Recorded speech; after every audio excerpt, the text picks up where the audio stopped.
నమస్తే రమగారు. నమస్తే జయ. రమగారు, చందమామ కథ ఏదైనా చెప్పండి రమగారు. ఓ చిన్నమ్మ పెద్దమ్మ కథ చెప్తాం. చిన్నమ్మ పెద్దమ్మ అంటే లక్ష్మీదేవి వాళ్ళ అక్కయ్య. ఓ మామూలుగా లక్ష్మీదేవికి అక్క జ్యేష్ఠాదేవి అని చెప్తారు అవును. కదా. మన వాళ్ళు ఆవిడని పెద్దమ్మ అంటారు. పెద్దమ్మ అంటే మనకు పనికిరాంది, చెడిపోయేదాన్ని పెద్దమ్మ వల్ల చెడిపోయింది అంటాం. ఆవిడ ఓర్చుకోలేదట. ఓర్చుకోలేని ఆవిడని జ్యేష్ఠాదేవి అంటారు. జ్యేష్ఠ అంటే మొదట పుట్టింది, మొదట ఆవిడ వచ్చిందని చెప్తారనమాట. అయితే ఒకసారట లక్ష్మీదేవి జ్యేష్ఠాదేవి అక్క చెల్లి ఇద్దరు కలిసి భూలోక విహారానికి వచ్చారు. అయితే ఆ భూలోక విహారానికి వచ్చినప్పుడు ఒక రైతు కనపడ్డాడు వాళ్ళకి. ఆ రైతు ఏంటంటే బాగా లక్ష్మీదేవిని పూజిస్తాడు.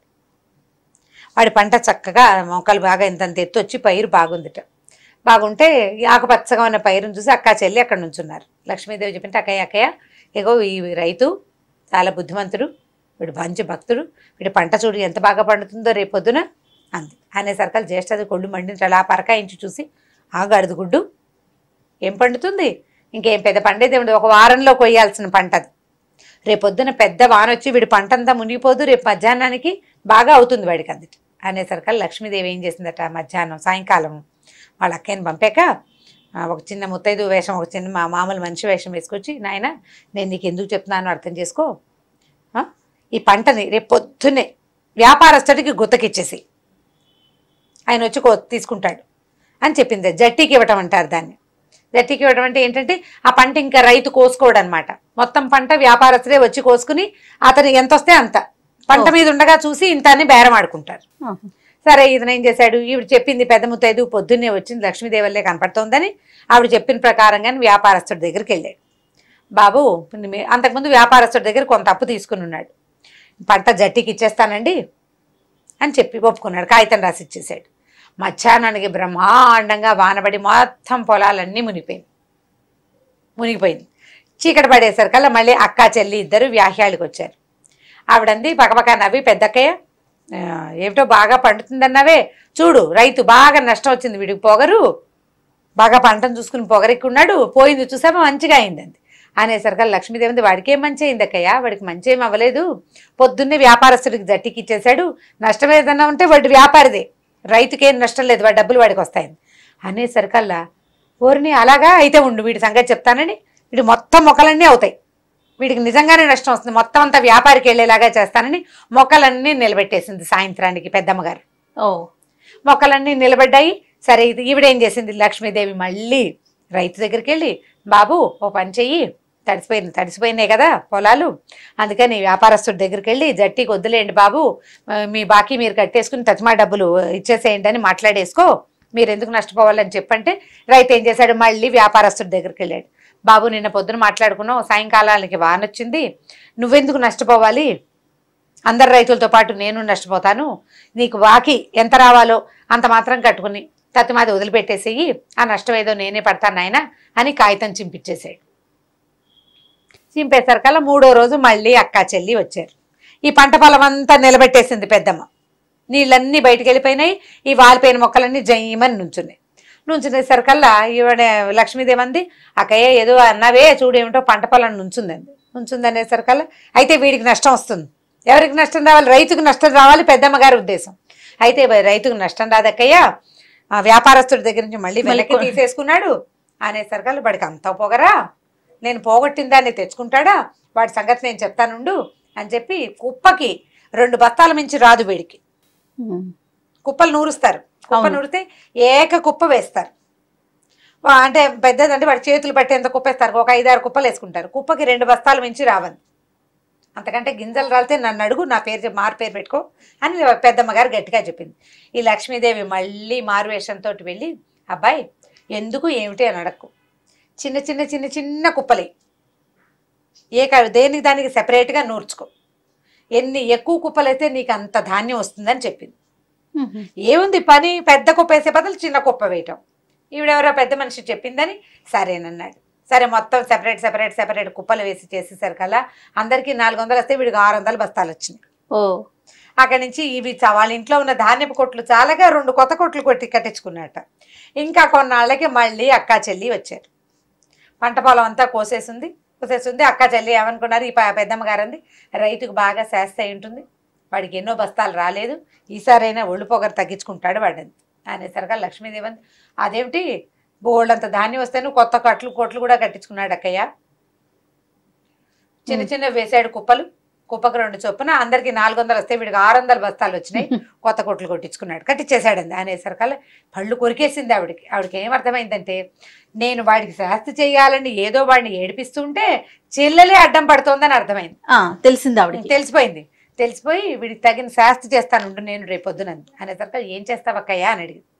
నీకెందుకు చెప్తాను, ఇంక నీకు చెప్తానేమిటి, నేను చచ్చినా చెప్పను నీకు, నేను చెప్పినవన్నీ నువ్వు సరి చేసుకుంటున్నావు, వాడు నీ భక్తుడని, వాడో దొంగమొహం నువ్వు ఇంకో దొంగమొహం అని చెల్లెల్ని తిట్టి రొసరొసలాడుతూ వెళ్ళిపోయింది అక్కయ్య. సరే ఈవిడేం చేస్తుంది, మళ్ళీ రైతు దగ్గరికి వెళ్ళి ఒక మంచి ఉపాయం చెప్పింది.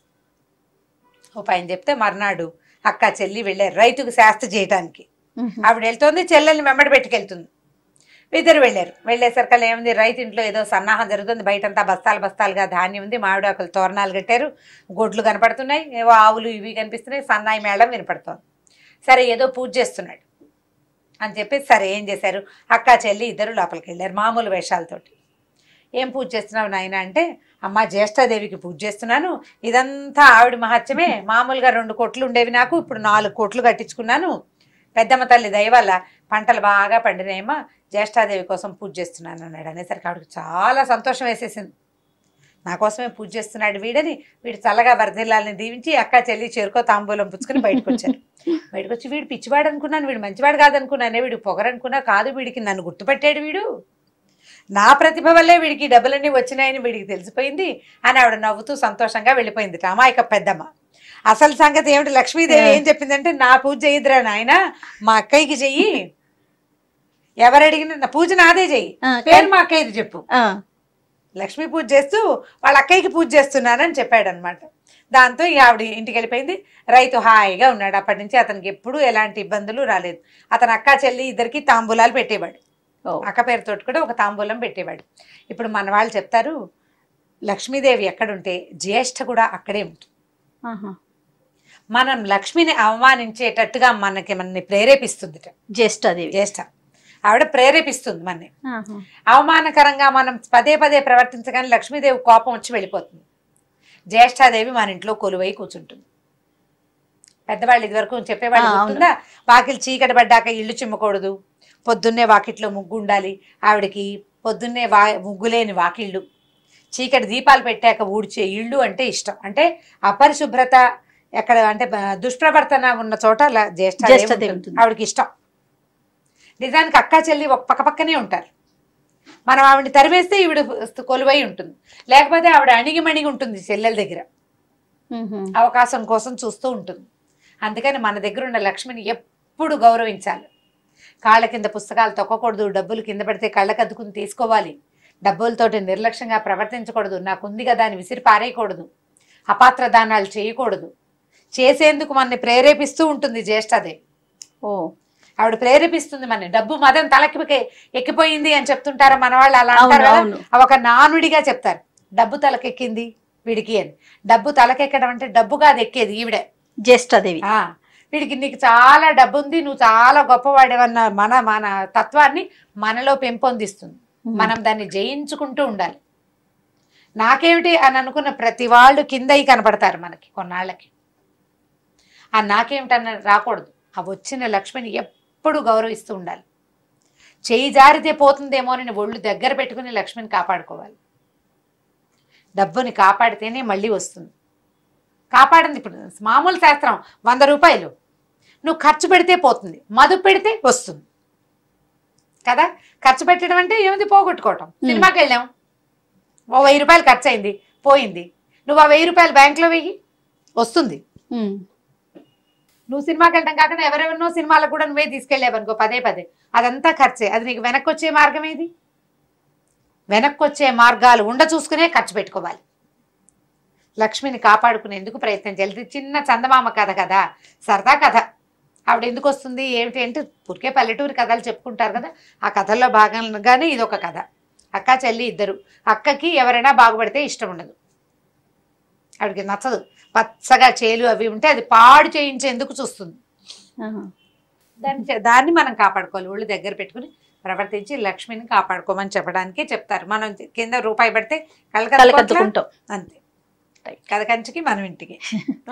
ఓకే రమ్ గారు, ఇంకో స్టోరీతో కలుద్దాం. తప్పకుండా చేయండి. ఇక ఈ వీడియో కనుక మీకు నచ్చినట్లయితే లైక్ చేయండి, షేర్ చేయండి. మరిన్ని వీడియోస్ కోసం మా ఛానల్ని సబ్స్క్రైబ్ చేసుకోండి. సుమన్ టీవీలో మీ పర్సనల్ అండ్ బిజినెస్ ప్రమోషన్స్ కోసం కింది నెంబర్కి కాంటాక్ట్ చేయండి.